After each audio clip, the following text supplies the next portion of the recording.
to me, systemic change is an approach to change that acknowledges the complexity of the way the world really works. A lot of times people contrast it with piecemeal or one step at a time change. It's like evolution versus revolution. So systemic change is revolution, but it's not chaotic. It's more like three-dimensional chess, in that more like three-dimensional chess than tic-tac-toe. So a lot of people go at approaching a problem with, I'll do this, and oops, that happened, I'll do this. And there's not a lot of forward planning, and there aren't a lot of options, but the real world doesn't work like that. And especially something like education.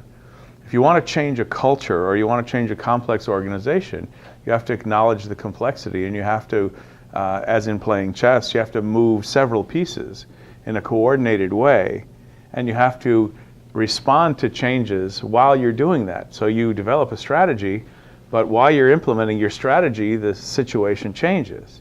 So systemic change is really a process that looks at what are those dimensions that I need to be thinking about.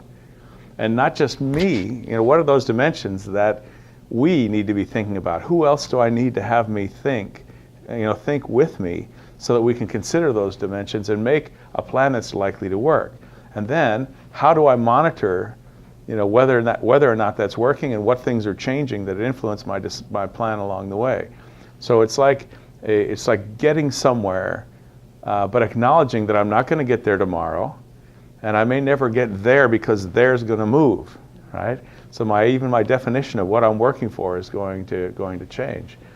So I guess, to me, to sort of summarize, systemic change is an approach that recognizes the complexity, that brings the right resources to the table to address the complexity, and that understands that success is going to come in a series of approximations, and that what you're doing is increasing the probability of getting someplace very attractive.